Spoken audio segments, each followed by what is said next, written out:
আলহামদুলিল্লাহ, আল্লাহ সুবহানাহু ওয়া তাআলা দরবারে লাখ কোটি শুকরিয়া আদায় করি যে মহান গণিব আমাদেরকে যা আমাদের উপর ফরজ ছিল আসরের 4 রাকাত ফরজ নামাজ তা জামাতের সাথে আদায় করে এবং এমন একটি দিনের জলসা আসা এবং বসার তৌফিক দান করেছেন। এইজন্য সে মহান মালিক আল্লাহ সুবহানাহু ওয়া তাআলার দরবারে শুকরিয়া শরীফ আদায় করি আলহামদুলিল্লাহ। সম্মানিত হাজিরিন, আমরা যারা বাহিরে দাঁড়িয়ে আছি অথবা দোকান পাড়ে রাস্তাঘাটে ঘোরাফেরা করতেছি, আপনারা মাহফিলের সৌন্দর্য রক্ষা করার জন্য মাহফিলের প্যান্ডেলে চলে আসুন। সম্মানিত উপস্থিতি, আমি আপনাদের মাঝে সূরা আলে ইমরানের 134 নম্বর আয়াত তেলাওয়াত করেছি। ইনশাআল্লাহ আজকে এই আয়াতে অনুযায়ী আমরা কিছু আলোচনা শুনব এবং সেই অনুযায়ী আমল করার চেষ্টা করব। পারবো তো? ইনশাআল্লাহ। এই আয়াতের মধ্যে আল্লাহ সুবহানাহু ওয়া তাআলা মুত্তাকিদের কিছু বৈশিষ্ট্য দিয়েছেন। মুত্তাকিদের কিছু বৈশিষ্ট্য দিয়ে বলেছেন এরাই হলো মুত্তাকি। এই সকল বৈশিষ্ট্য যাদের মধ্যে থাকবে, বিদ্যমান থাকবে, তারাই হলো মুত্তাকি। এখন আমাদেরকে জানতে হবে মুত্তাকি কারা। মুত্তাকি হলো কি, কাকে মুত্তাকি বলা হয়? মুত্তাকির সর্ব অর্থ হচ্ছে, সর্বপ্রথম যে অর্থটি ব্যাখ্যাত হয় সেটি হচ্ছে মুত্তাকি অর্থ হলো ভয় করা। কাকে? আল্লাহকে ভয় করা। অর্থাৎ কোন ব্যক্তি যদি আল্লাহকে ভয় করে তার আনিত কথার উপর আমল করে, ওই ব্যক্তিকে মুত্তাকি বলা হয়। মুত্তাকিদের বৈশিষ্ট্য 10টি। এই 10টির মধ্যে 2টি হলো প্রধানত। এই 2টি সম্পর্কে নিয়ে আজকে আমরা আলোচনা করব। আল্লাহ সুবহানাহু ওয়া তাআলা আমাদেরকে এই আলোচনা শুনে বুঝে শুনে আমল করার তৌফিক দান করে। সবাই বলেন আমিন। সম্মানিত হাজিরিন, আল্লাহ সুবহানাহু ওয়া তাআলা বলেন ওয়াল কাযিমিনা গায়যান। মুত্তাকি যারা, 1 নাম্বার হলো রাগ নিয়ন্ত্রণ করে তারা। তাহলে মুত্তাকি যারা 1 নাম্বার পয়েন্ট হচ্ছে রাগকে নিয়ন্ত্রণ করবে তারা। মুত্তাকি যারা রাগ নিয়ন্ত্রণ করে তারা। 1 নাম্বার বৈশিষ্ট্য হচ্ছে কি? রাগ নিয়ন্ত্রণ করা। আমরা যারা নিজেকে মুত্তাকি হিসেবে দাবি করি, আমরা যারা নিজেকে মুমিন এবং মুত্তাকি হিসেবে আল্লাহ তাআলার দরবারে উপস্থিত করতে চাই, তারা আমাদের 1 নাম্বার পয়েন্ট হচ্ছে আমাদেরকে রাগ নিয়ন্ত্রণ করতে হবে।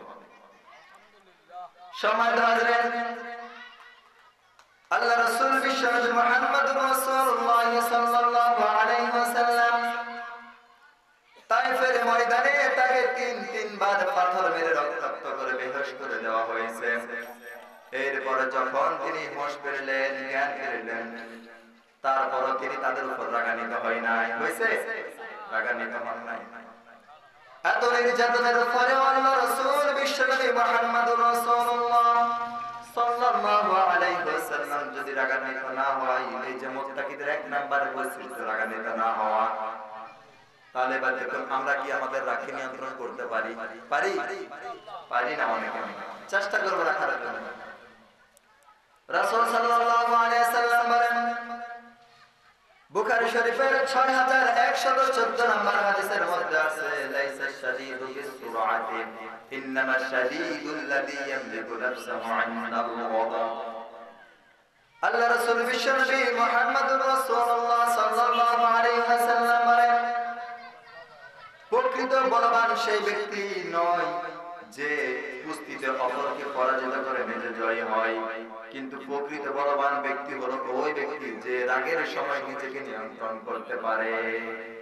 রাসূল সাল্লাল্লাহু আলাইহি ওয়াসাল্লাম বললেন যে প্রকৃত বলবান সে নয়, শক্তিশালী সে নয় যে কুস্তিতে অপরকে পরাজিত করে নিজে জয় লাভ হয়, সে প্রকৃত বলবান নয়। তাহলে প্রকৃত বলবান ওই ব্যক্তি যে রাগের সময় নিজেকে নিয়ন্ত্রণ করতে পারে। আল্লাহ রাসূল বিশ্বনবী মুহাম্মদুর রাসূলুল্লাহ সাল্লাল্লাহু আলাইহি ওয়াসাল্লামের নিকট আরেক ব্যক্তি আসলেন। এসে বললেন, ইয়া রাসূলুল্লাহ, আমাকে আপনি নসিহত করুন, আমাকে নসিহত করুন। তখন রাসূল সাল্লাল্লাহু আলাইহি ওয়াসাল্লাম বললেন, লা তাগদাবু, তুমি রেগে যেও না। ওই সাহাবী আবার বললেন, ইয়া রাসূলুল্লাহ, আমাকে নসিহত করুন। আল্লাহ রাসূল আবার বললেন, লা তাগদাবু, তুমি রাগান্বিত হয়ো না। আবার যখন বললেন, 3 বার বললেন, তুমি রাগান্বিত হয়ো না। তার মানে হলো 3 বার যখন প্রশ্ন করা হলো আমাকে নসিহত করুন, তিনবার আল্লাহ রাসূল সাল্লাল্লাহু আলাইহি সাল্লাম বললেন, তুমি রেগে যেও না, তোমার রাগকে নিয়ন্ত্রণ করো। সম্মানিত হাজরিন, আনাস রাদিয়াল্লাহু তাআলা আনহু তিনি বর্ণনা করেন, রাসূল সাল্লাল্লাহু আলাইহি ওয়াসাল্লাম সহ আমরা একদিন রাস্তায় হাঁটছিলাম। এমত অবস্থায় এক ভিখারি এসে রাসূল সাল্লাল্লাহু আলাইহি সাল্লামের পিঠ থেকে তার চাদরটি টান মেরে বলল, আমাকে ভিক্ষা দাও। একে ভিখারি এমন জোরে টানলো, টানার পরে চাদরটি ছিঁড়ে গেল। আনাস রাদিয়াল্লাহু তাআলা আনহু তখন তিনি বলেন, রাসূল সাল্লাল্লাহু আলাইহি সাল্লাম পিছন দিকে তাকালেন, মুস্কি এসে বললেন, আনাস যাও, তাকে বাইতুল মাল থেকে কিছু দিয়ে দাও। সুবহানাল্লাহ। রাসূল সাল্লাল্লাহু আলাইহি সাল্লামকে পিছন থেকে টেনে ধরে চাদর ছিঁড়ে ফেললেন। তার একটি মাত্র চাদর ছিল। এরপর রাসূল সাল্লাল্লাহু আলাইহি সাল্লাম রাগান্বিত হন, বললেন, আনাস যাও, বাইতুল মাল থেকে তুমি তাকে কিছু দিয়ে দাও। সুবহানাল্লাহ। রাগকে নিয়ন্ত্রণ করার কৌশলটা আল্লাহ রাসূল সাল্লাল্লাহু আলাইহি ওয়াসাল্লাম আমাদেরকে শিখিয়েছেন। সম্মানিত হাজরিন, তাহলে এবার আসুন, আমরা যারা রাগ করতে ইসলামের কোন বিষয়কে লুণ্ঠন করা হতো, ইসলামের কোন বিষয় বাদ দেওয়া হতো, তখন আল্লাহ রাসূল সাল্লাল্লাহু আলাইহি ওয়াসাল্লাম রেগে যেতেন। তার মানে রাগা যাবে তখন যখন ইসলামের কোন বিষয় লুণ্ঠন হবে। সম্মানিত হাজরিন, আরেকটি হাদিস আপনাদেরকে বলি। বনু মাখযুম গোত্রের এক নারী যখন চুরি করলো, চুরি করার পর ধরা পড়লো, আল্লাহ রাসূল সাল্লাল্লাহু আলাইহি ওয়াসাল্লাম তখন তিনি মদিনায় থেকে রাষ্ট্র পরিচালনা করতেছেন। এমন অবস্থায় বনু মাখযুম গোত্রের এক নারী যখন চুরির মধ্যে ধরা পড়লো, এখন কোরআনের আইন হচ্ছে চুরি করার পর তার হাতটি কেটে দিতে হবে। এখন রাসূল সাল্লাল্লাহু আলাইহি সাল্লাম বলেন, বিচারপতি তিনি ওই মহিলাকে ডেকে আনলেন, সিদ্ধান্ত নিলেন চুরি করার পরে ওই মহিলার হাতটি কেটে দেবে। এখন ওমর রাদিয়াল্লাহু তাআলা আনহু এবং সাহাবায়ে কেরাম বলাবলি করলো, নিজেদের মধ্যে কথোপকথন করতেছে, যে মহিলাকে ধরলো চুরি করার অপরাধে, ওই মহিলা তো সম্ভ্রান্ত পরিবারের নারী, যদি রাসূল সাল্লাল্লাহু আলাইহি সাল্লাম আজকে তার হাতটি কেটে দেয়, তাহলে ওই যে সম্ভ্রান্ত পরিবারের লোকজন এসে রাসূল সাল্লাল্লাহু আলাইহি সাল্লাম হামলা করতে পারে। এখন ওমর আর সাহস করেন রাসূল সাল্লাল্লাহু আলাইহি নিকট গিয়ে বলল, ওমর দাদা বলল, ও সাহাবী উসামা বিন যায়েদ, তুমি যাও, কারণ রাসূল সাল্লাল্লাহু আলাইহি সাল্লাম তোমাকে ভালো জানে, ভালোবাসেন, তোমাকে অতি প্রিয় জানেন। তুমি গিয়ে রাসূল সাল্লাল্লাহু আলাইহি সাল্লামকে বলো এই মহিলাকে যেন সাধারণ ক্ষমা করে দেয়। এই কেন ক্ষমা করে দেয়?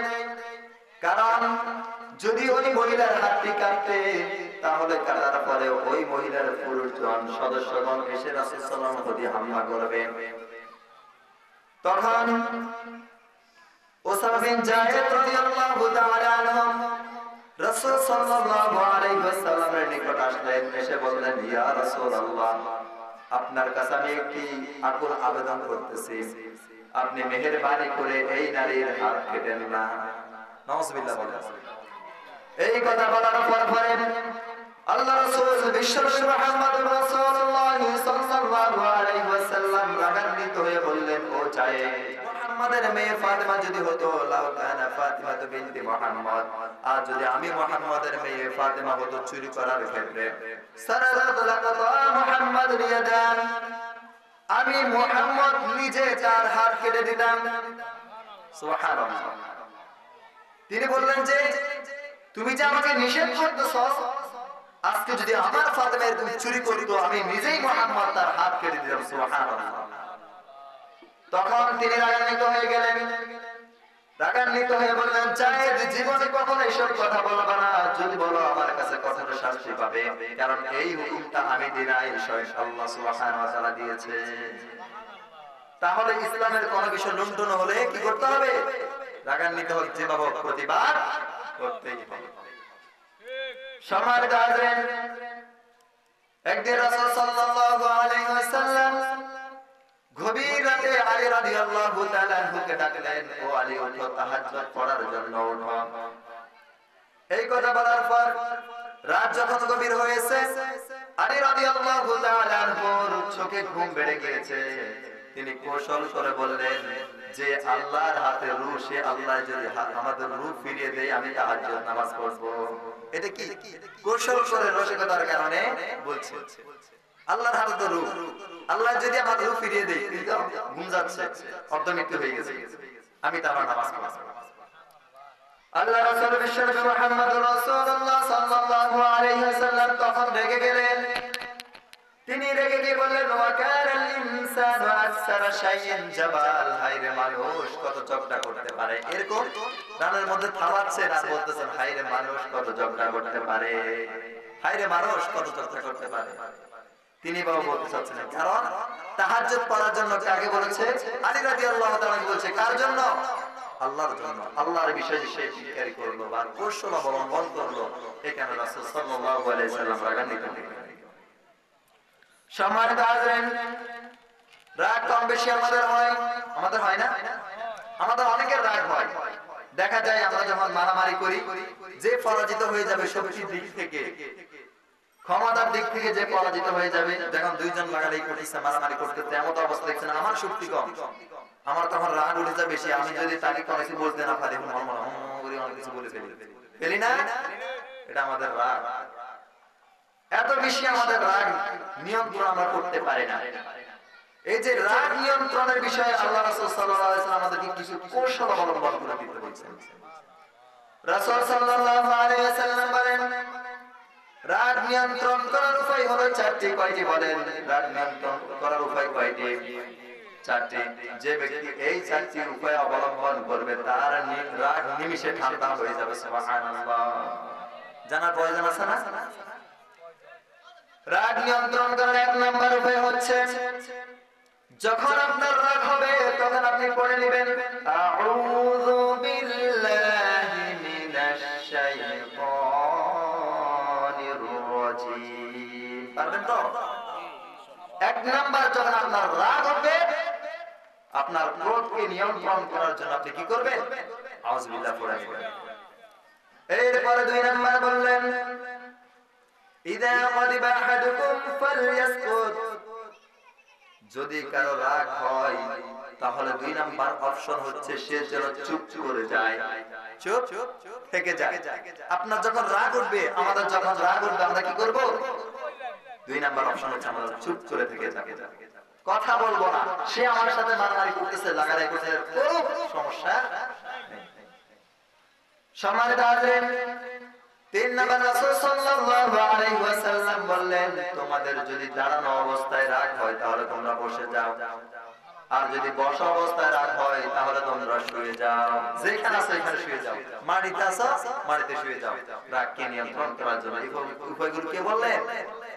রাসূল সাল্লাল্লাহু আলাইহি ওয়াসাল্লাম।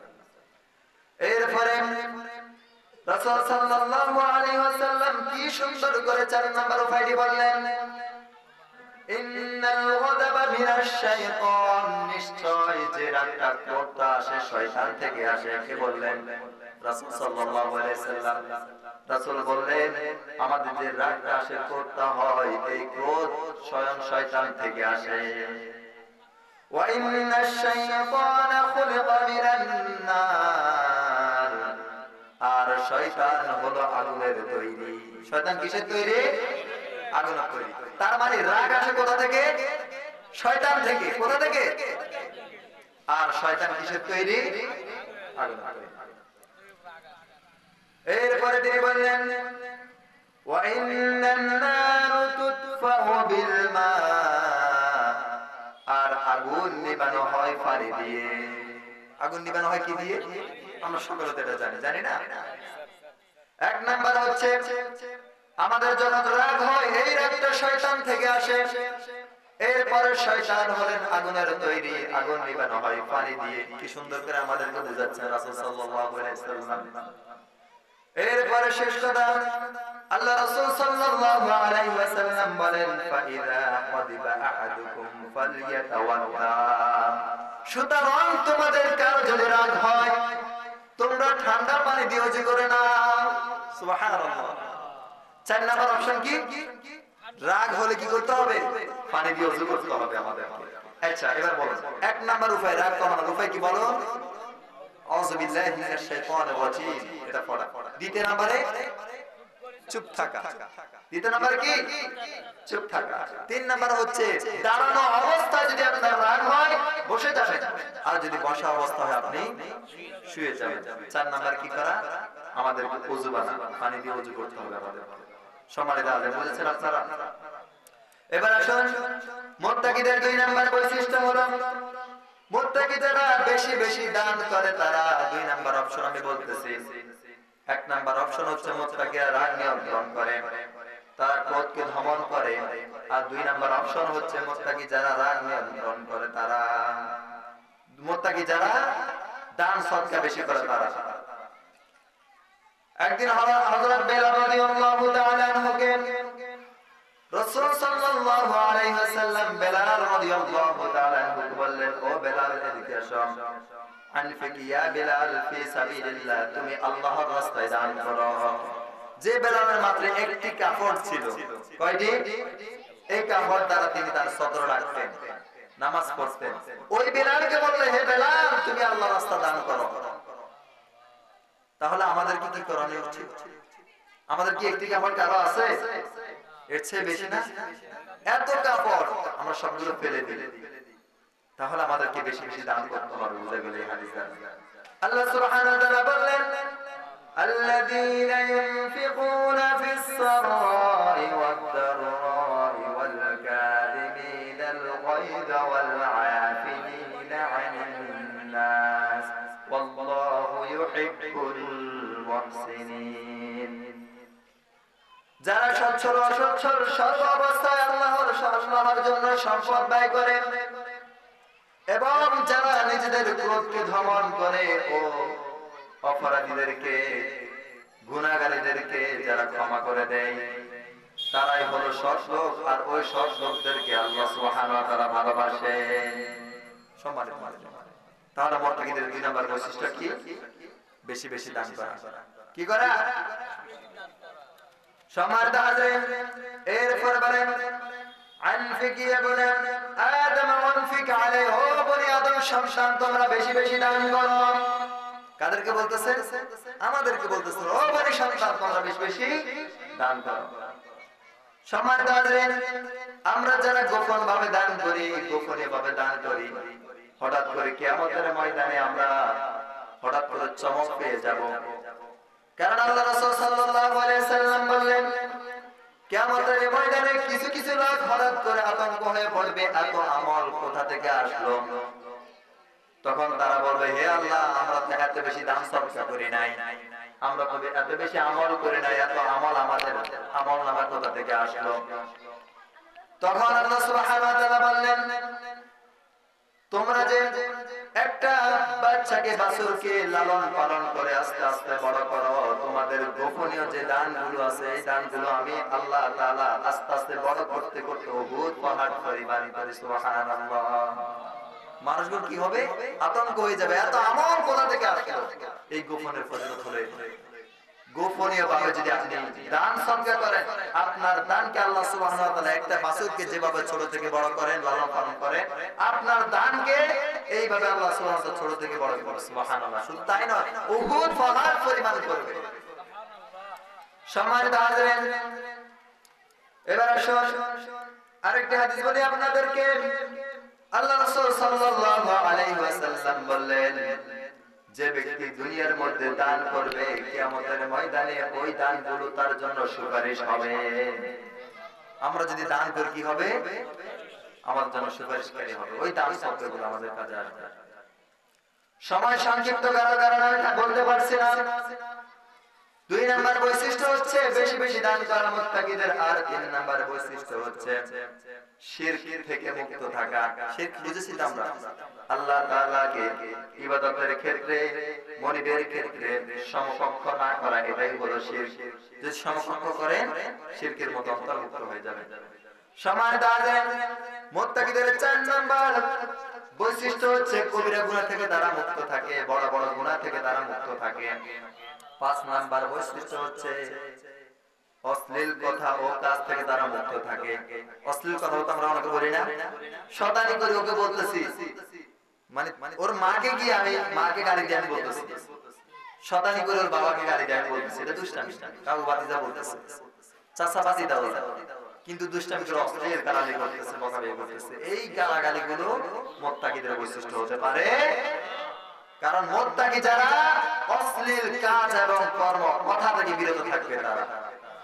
সম্মানিত হাজিরিন, 6 নম্বরে বলা হয়েছে সততা ও আমানতদারিতা হবে মুত্তাকি যারা, তারাই হবে সততা এবং আমানতদারিতা। আজকে আমানত না থাকার কারণে, আমানতদারিতা না থাকার কারণে সুদের লেনদেন বেড়ে গেছে। কারণ আমি আপনাকে 5,000 টাকা দিয়েছি, আপনি আমার থেকে 5,000 টাকা 2 মাসের জন্য ভরে নিয়েছেন, 2 মাস যখন পার হয়ে যায় আপনাকে আর পাওয়া যায় না। আপনার আমানতদারিতা না থাকার কারণে, জবান ঠিক না থাকার কারণে আপনাকে আমি সুদ দিতে বাধ্য হচ্ছি। সুদ এখন এই কারণে প্রচলন হচ্ছে, ঠিক না? যদি আজকে আমানতদারিতা আমাদের থাকতো তাহলে সুদের লেনদেন কমে যেত। কারণ রাসূল সাল্লাল্লাহু আলাইহি ওয়াসাল্লাম বললেন তোমরা একে অপরকে সহযোগিতা করো। যদি তোমাদের একটি বাসন থাকে ওই বাসন দিয়ে তোমরা সহযোগিতা করো। সুবহানাল্লাহ। মানে একটি ফাতিল আছে আপনার কাছে, আর কিছু নাই, ওই একটি ফাতিল তাকে ধার দিয়ে আপনি সহযোগিতা করুন। এইভাবে রাসূল সাল্লাল্লাহু আলাইহি ওয়াসাল্লাম বলেন। সম্মানিত হাজিরিন, এবার আসুন কিয়ামতের ময়দানে আল্লাহ সুবহানাহু ওয়া তাআলা যখন আমাদের হিসাব নিকাশ নেবে, হিসাব নিকাশ নেওয়ার পর এমন অবস্থায় মানুষজন উলঙ্গ অবস্থায় থাকবে, আল্লাহ তাআলার দরবারে তারা দাঁড়িয়ে থাকবে 50,000 বছর পর্যন্ত। তাদের কারো কারো ঘাম মুখ পর্যন্ত হবে, কারো কারো ঘাম মাথা তালু পর্যন্ত হবে, কারো কারো ঘামের মধ্যে তারা সাথে থাকবে। সূর্য থাকবে 1 হাত অথবা 1 বিকল্প পরে। এমন অবস্থায় আল্লাহ সুবহানাহু ওয়া তাআলা রাসূল সাল্লাল্লাহু আলাইহি ওয়াসাল্লাম বলেন, এমন অবস্থা মাত্র 7 শ্রেণীর লোক আল্লাহ তাআলার আরশের ছায়া আশ্রয় পাবে। কয় শ্রেণী? যেই দিন আল্লাহ সুবহানাহু ওয়া তাআলার ছায়ার কারো ছায়া থাকবে, সেই দিন মাত্র 7 শ্রেণীর লোক। এই 7 শ্রেণীর মধ্যে আমরা আছি কিনা জানতে হবে না? জানতে হবে আমরা। বুখারী শরীফের 6806 নম্বর হাদিসের মধ্যে আছে রাসূল সাল্লাল্লাহু আলাইহি ওয়াসাল্লাম বলেন, আন আবি হুরায়রা রাদিয়াল্লাহু তাআলা আনহু قال, আবু হুরায়রা রাদিয়াল্লাহু তাআলা আনহু বলেন, قال رسول الله صلى الله عليه وسلم, রাসূল সাল্লাল্লাহু আলাইহি ওয়াসাল্লাম ইরশাদ করেন, قال سبعة يظلمهم الله يوم القيامة, কিয়ামতের ময়দানে 7 শ্রেণীর লোককে আল্লাহ তাআলা তার ছায়া আশ্রয় দান দেবে। সুবহানাল্লাহ। তাহলে রাসূল সাল্লাল্লাহু আলাইহি ওয়াসাল্লাম বললেন কিয়ামতের ময়দানে আল্লাহ তাআলা 7 শ্রেণীর লোককে তার আরশের ছায়া আশ্রয় দিবেন। এরা কারা? এদের মধ্যে 1 নাম্বার হলো ইমামুল আদিল, 1 নাম্বার হলো ন্যায়পরায়ণ বাদশা। এখন তো বাদশার যুগ না, এখন হলো গণতন্ত্র। প্রধানমন্ত্রী, রাষ্ট্রপতি, ন্যায়পরায়ণ রাষ্ট্রপতি, ন্যায়পরায়ণ প্রধানমন্ত্রীকে আল্লাহ সুবহানাহু ওয়া তাআলা সেই কঠিন ভয়াবহ বিষয়ে আরশের ছায়া আশ্রয় দিবেন। অর্থাৎ এখানে আমি রাষ্ট্রপতি বুঝাচ্ছি না, সমাজের প্রতিনিধি আছে না, পরিবারের প্রতিনিধি আছে না, সমাজের প্রতিনিধি যারা, ওয়ার্ডের প্রতিনিধি যারা, ইউনিয়ন প্রতিনিধি যারা, উপজেলা, জেলা, এরপর হচ্ছে কেন্দ্রীয় ভাবে যারা প্রতিনিধি, সকলকে যারা যদি ন্যায় ভাবে তারা বিচারক হয়, বিচার করে, শাসন করে, আল্লাহ সুবহানাহু ওয়া তাআলা তাদেরকে কিয়ামতের ময়দানে আরশের ছায়ায় আশ্রয় দিবেন। সুবহানাল্লাহ। শুধু রাষ্ট্রের ক্ষেত্রে না, সমাজের ক্ষেত্র, এটা সকল ক্ষেত্রে। অর্থাৎ আপনি দায়িত্ববান হয়েছে, আপনার দায়িত্বকে যথাভাবে ইনসাফ ভিত্তিক করতে হবে। যদি আপনি আপনার দরবারে দায়বদ্ধ হবেন, শুধু তাই নয়, যদি আপনি করে থাকেন তাহলে আল্লাহ তাআলা আরশের ছায়া পাবেন। তাহলে বলছেন 1 নাম্বার ইমামুল আদিল, 1 নাম্বার হলো ন্যায়পরায়ণ বাদশা। এরপর 2 নাম্বার বললেন ওয়ারাজুলুন যাকারাল্লাহু ফি খলাইন ফাফাসাদা আলাইহি, যে ব্যক্তি আল্লাহকে নির্জনে বসে বসে স্মরণ করে। 2 নাম্বার পয়েন্ট বলতেছি আমি, যে ব্যক্তি আল্লাহ তাআলাকে বসে বসে নির্জনে স্মরণ করে, আল্লাহ তাআলার ভয়ে তার 2 চোখ অশ্রুতে সিক্ত হয়ে যায়, ওই ব্যক্তিকে আল্লাহ সুবহানাহু ওয়া তাআলা কি করবে? আরশের ছায়ায় আশ্রয় দিবে। সুবহানাল্লাহ। 3 নাম্বার বলা হয়েছে ওয়াশাবশুন নাশাআ ফি ইবাদাতিল্লাহ, ওই যুবক যে তার জীবনকালটা আল্লাহ তাআলার রাস্তায় ব্যয় করে দিয়েছে, অর্থাৎ তার জীবনকালে আল্লাহ তাআলার ইবাদতে লিপ্ত ছিল, এমন ব্যক্তিকে আল্লাহ সুবহানাহু ওয়া তাআলা কি করবে? আরশের ছায়া দান করবে। সুবহানাল্লাহ। 4 নাম্বার বলা হয়েছে ওয়ারাজুলুন কলবুহু মুআল্লাকুন ফিল মসজিদ। আমাদের মধ্যে আমাদের অন্তর অরব যাদের মসজিদের সাথে লেগে থাকে, এমন ব্যক্তি দেখেছি এখন পাওয়া মুশকিল, এখন দেখা যায় না। সে ঘর থেকে বের হবে, আসর নামাজ কোথায় পড়বে আগে ঠিক করে রাখে, ওই মসজিদে যাব, মাগরিবের সময় হওয়ার আগে সে চিন্তা করে আমি ওইখানে গিয়ে মাগরিবের নামাজ পড়তে পারবো কিনা, ওই মসজিদে গিয়ে আমি জামাত পাবো কিনা। যদি জামাত পাওয়ার আশঙ্কা না করে তাহলে সে সেইখানে পড়ে থাকে, আর যখন আশঙ্কা করে তখন চলে যায়। অর্থাৎ এমন ব্যক্তি যে যার অন্তরটা মসজিদের সাথে লেগে আছে, তাকে কি করবে? আল্লাহ সুবহানাহু ওয়া তাআলা তার আরশের ছায়ায় আশ্রয় দান করবে। সুবহানাল্লাহ। সম্মানিত হাজিরিন, 5 নাম্বার বলা হয়েছে, অর্থাৎ হলো এমন দুই ব্যক্তি যারা আল্লাহ তাআলার উদ্দেশ্যে নিজের সম্পর্ক অটুট রাখে। এমন দুই ব্যক্তি যারা আল্লাহ তাআলার জন্য নিজেকে অপরকে ভালোবাসে। এখানে ছেলে মেয়ের কথা বলা হয় না, এখানে বলা হয়েছে এমন ব্যক্তি যারা নিজেদের মধ্যে সম্পর্ক বজায় রাখে আল্লাহ তাআলার ভয়ে। অমুক ব্যক্তিকে আল্লাহ তাআলা কিয়ামতের ময়দানে কি দিবে? আরশের ছায়ায় আশ্রয় দান করবে। সুবহানাল্লাহ। তার মানে আমরা আমাদের পাড়া প্রতিবেশী আছে না, রাসূল সাল্লাল্লাহু আলাইহি ওয়াসাল্লাম বলেন আত্মীয়তা ছিন্নকারী বেহেশতে প্রবেশ করবে। আমাদের পাড়া প্রতিবেশী আত্মীয়স্বজন যারা আছে সবার সাথে সম্পর্ক বজায় রাখতে হবে। কিসের জন্য? আল্লাহ তাআলাকে খুশি করার জন্য। যদি আল্লাহ তাআলাকে খুশি করতে পারি তাহলে কিয়ামতের ময়দানে আল্লাহ সুবহানাহু ওয়া তাআলার ছায়ায় আশ্রয় দিবেন। সম্মানিত হাজিরিন, 6 নাম্বার বলা হয়েছে যাতু মানসিবিন ওয়া জামালিন ইলা নাফসিহা।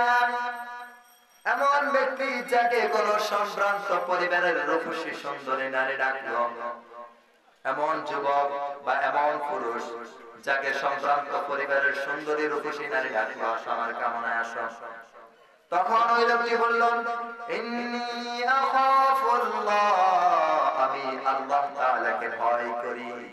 এমন একটা সিচুয়েশনের মধ্যে যখন কেউ যায়, এই কথাটি তাদের সিচুয়েশনের মধ্যে আসে না, তাদের দিমাগের মধ্যে আসে না। আপনাকে আপনার সামনে কোন সুন্দরী নারী, সম্ভ্রান্ত পরিবারের নারী আপনাকে ডাকলো, আসো আমার কামনায় তুমি সাড়া দাও, আমার কামনায় সাড়া দিলে তোমার লাভবান হবে। আর আমত অবস্থা আপনি যদি বলেন ইন্নী আখাফুল্লাহ, আমি আল্লাহ তাআলাকে ভয় করি, হারাম কাজে যাব না, এরকম ব্যক্তিকে আল্লাহ সুবহানাহু ওয়া তাআলা কিয়ামতের ময়দানে তার ছায়ায় আশ্রয় দিবে। এরপরে 7 নম্বরে বলা হয়েছে ওয়ারাজুলুন তাসাদদাকা বিসাদাকাতিন ফাআখফাহা।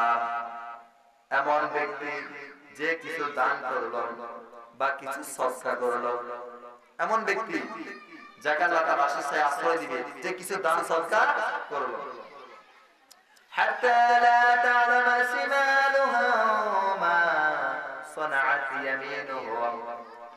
আর সে এমন ভাবে দান করলো যে তার ডান হাত জানা বাম হাতে কি করে, বাম হাত জানা ডান হাতে কি করে। সুবহানাল্লাহ। অর্থাৎ এখানে গোপনীয়তা ভাবে বুঝাইছে, আপনি গোপন ভাবে যদি দান করেন কিয়ামতের ময়দানে আল্লাহ তাআলা আরশের ছায়ায় আল্লাহ তাআলা আপনাকে আশ্রয় দিবেন। সুবহানাল্লাহ। তাহলে যে এই 7টি কথা বললাম, আবার এক নিমিষ আমি বলে যাই মুখস্থ করার জন্য। 1 নাম্বার কি? নাই ফারেন বাদশা। 2 নাম্বার কি? ওই যুবক যে তার জীবনকালটা আল্লাহ তাআলার ইবাদতে লিপ্ত ছিল।